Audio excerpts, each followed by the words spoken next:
ಉದರ ನಿಮಿತ್ತಂ ಬಹುಕೃತ ವೇಷಂ ಅನ್ನೋ ರೀತಿನಲ್ಲಿ ಹೊಟ್ಟೆ ಬಟ್ಟೆಗೋಸ್ಕರ ಯಾರ್ಯಾರದ್ದು ನಂಬಿಕೆ ಘಾಸಿ ಮಾಡಿದಂತಹ ತಂಡದ ಅನಾವರಣದ ಬಗ್ಗೆ ನಾವು ಹೇಳ್ತಾ ಇದ್ವಿ. ಇನ್ನೊಂದು ಕಡೆಗೆ ಧರ್ಮಸ್ಥಳ ಪ್ರಕರಣಕ್ಕೆ ಸ್ಫೋಟಕ ಟ್ವಿಸ್ಟ್ ಸಿಕ್ಕಿದೆ. ಬುರುಡೆ ಬಿಟ್ಟಿದ್ದ ಮಾಸ್ಕ್ ಮ್ಯಾನ್ ಅರೆಸ್ಟ್ ಆಗಿದ್ದಾನೆ. ಇದೊಂದು ನಿರೀಕ್ಷಿತ ಬೆಳವಣಿಗೆ. ಸತತ ವಿಚಾರಣೆಯ ಬಳಿಕ ಮಾಸ್ಕ್ ಮ್ಯಾನ್ ಅನ್ನ ಎಸ್ಐಟಿ ಅಧಿಕಾರಿಗಳು ಬಂಧಿಸಿದ್ದಾರೆ. ಆ ಮೂಲಕ ಸೆನ್ಸೇಷನ್ ಕ್ರಿಯೇಟ್ ಮಾಡಿ ಅಂತಾರಾಷ್ಟ್ರೀಯ ಮಟ್ಟದಲ್ಲಿ ಹಿಂದೂ ಟೆಂಪಲ್ ನ ಕೆಳಗಡೆ ಮಾಸ್ ಬರೆಯಲಾಗಿದೆ ಅಂತ ದೊಡ್ಡ ದೊಡ್ಡ ಬೋಲ್ಡ್ ಅಕ್ಷರಗಳಲ್ಲಿ ಪತ್ರಿಕೆಗಳಲ್ಲಿ ಬಂದಿತ್ತಲ್ಲ ಅಜೆಂಡಾ, ಆ ಅಜೆಂಡಾಗೆ ಕೊನೆ ಮೊಳೆ ಹೊಡೆಯೋ ಕೆಲಸವನ್ನ ಎಸ್ಐಟಿ ಅಧಿಕಾರಿಗಳು ಮಾಡಕ್ ಶುರು ಮಾಡಿದ್ದಾರೆ. ಇದೊಂದು ಅಜೆಂಡಾ ಅನ್ನೋದು ಸ್ಪಷ್ಟವಾಗ್ತಾ ಹೋಗ್ತಾ ಇದೆ.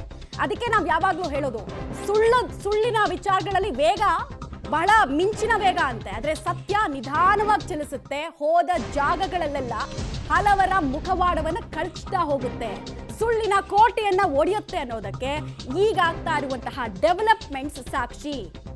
ಹೇಳ್ತಾ ಇದ್ರಲ್ಲ, AI ಟೂಲ್ ಅನ್ನ ಇಟ್ಕೊಂಡು ಮಾತಾಡ್ತಾ ಇದ್ದಂತಹ ಸಮೀರಾ ಗಿರೀಶ್ ಮಟ್ಟಣ್ಣನವರ್, ಈಗಲೂ ಆ ವ್ಯಕ್ತಿ ದಿನಕ್ಕೆ 10 ಸಲ ಲೈವ್ ಬಂದು ನಕಲಿ ದೇವಮಾನವ ಅಂತ ಹೇಳ್ಕೊಳ್ತಿದ್ದ. ಆದರೆ ನಕಲಿ ದೇವಮಾನವ ಅಂತ ಬಿಂಬಿಸೋದಕ್ಕೆ ಹೊರಟಂತಹ ಮಾಸ್ಕ್ ಮ್ಯಾನ್ ಈಗ ಅರೆಸ್ಟ್ ಆಗಿದ್ದಾನೆ. ಈಗೇನ್ ಮಾಡ್ತಾರೆ ಅವರೆಲ್ಲ ಅನ್ನೋದು ಪ್ರಶ್ನೆ. ಅದೇನೋ ಯುದ್ಧಕ್ಕೆ ನಿಂತ ಮೇಲೆ ಸೈನಿಕರ ಲೆಕ್ಕ ಹಾಕಬಾರ್ದು ಅಂತ ಹೇಳ್ತಾ ಇದ್ದವರು ಈಗ ಎಲ್ಲಿ ಅಡಗಿ ಕೂರ್ತಾರೆ ಅನ್ನೋದು ನಮ್ಮ ಪ್ರಶ್ನೆ. ಡೀಟೇಲ್ಸ್ ಕೊಡೋದಕ್ಕೆ ನೇರ ಸಂಪರ್ಕದಲ್ಲಿ ಜಾಯ್ನ್ ಆಗ್ತಾ ಇದ್ದಾರೆ ಸುಕ್ಪಾಲ್. ನಿರೀಕ್ಷಿತ ಬೆಳವಣಿಗೆ, ಈತನನ್ನ ಯಾವ್ಯಾವ ಕಾರಣಕ್ಕೆ ಅರೆಸ್ಟ್ ಮಾಡಿದ್ರು, ಏನೇನ್ ಮಾಹಿತಿ ಸಿಗ್ತಾ ಇದೆ ಅಂತ? ಮಮತಾ, ಪಬ್ಲಿಕ್ ಟಿವಿ ಆರಂಭದಿಂದಲೂ ಹೇಳ್ತಾ ಇತ್ತು ಈತ ಬುರುಡೆ ಬಿಡ್ತಾ ಇದ್ದಾನೆ, ಹಾಗಾಗಿ ಯಾವುದೇ ಸಂದರ್ಭದಲ್ಲಿ ಆತನನ್ನ ವಶಕ್ಕೆ ಪಡೀತಾರೆ, ಆತನನ್ನ ಬಂಧನ ಮಾಡ್ತಾರೆ ಅನ್ನುವಂಥದ್ದು. ಈಗ ಅದು ನಿಜ ಆಗಿರುವಂಥದ್ದು. ಇಡೀ ಧರ್ಮಸ್ಥಳ ಗ್ರಾಮದಲ್ಲಿ 100 ಶವಗಳನ್ನ ಹೂತಿಟ್ಟಿದ್ದೇನೆ ಅನ್ನುವಂಥ ಒಂದು ಇಡೀ ಪ್ರಕರಣಕ್ಕೆ ಈಗ ತಾರ್ಕಿಕವಾದಂಥ ಅಂತ್ಯ ಸಿಕ್ಕಿರುವಂಥದ್ದು. ಈ ಬುರುಡೆ ಮ್ಯಾನ್ ಯಾರಿದ್ದಾನೆ, ಮಾಸ್ಕ್ ಮ್ಯಾನ್, ಆತನನ್ನ ಇವತ್ತು ಬಂಧಿಸುವುದರ ಮೂಲಕ SIT ಅಧಿಕಾರಿಗಳು ಇಡೀ ಪ್ರಕರಣಕ್ಕೆ ಒಂದು ಹೊಸ ತಿರುವನ್ನ ಕೊಟ್ಟಿದ್ದಾರೆ.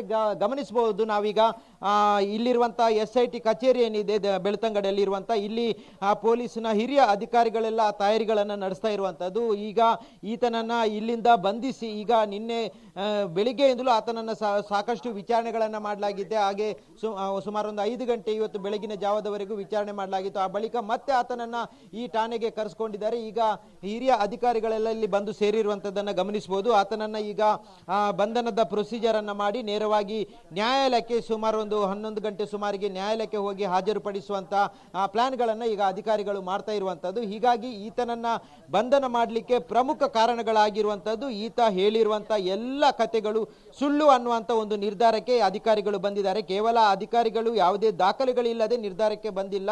ಆ ಎಲ್ಲ ದಾಖಲೆಗಳನ್ನ ಸಂಗ್ರಹಿಸಿಕೊಂಡು ಆತ ಹೇಳಿರುವಂತ ಆರಂಭದ ದೂರಿನಿಂದ ಹಿಡಿದು ನ್ಯಾಯಾಲಯಕ್ಕೆ ಆತ ಬುರುಡೆಯನ್ನು ಕೊಟ್ಟಿರುವಂತ ಸ್ಥಳದಿಂದ ಹಿಡಿದು ಅಲ್ಲಿ ಕೊಟ್ಟಂತ ಹೇಳಿಕೆಯನ್ನ ಹಿಡಿದು ಈವರೆಗೆ ನಡೆದಿರುವಂತ ಉತ್ಖನನಗಳ ಎಲ್ಲವನ್ನ ತನಿಖೆ ಮಾಡಿದಂತ SIT ಅಧಿಕಾರಿಗಳು ಈಗ ಆತನನ್ನ ಬಂಧನ ಮಾಡಿರುವಂತದ್ದು.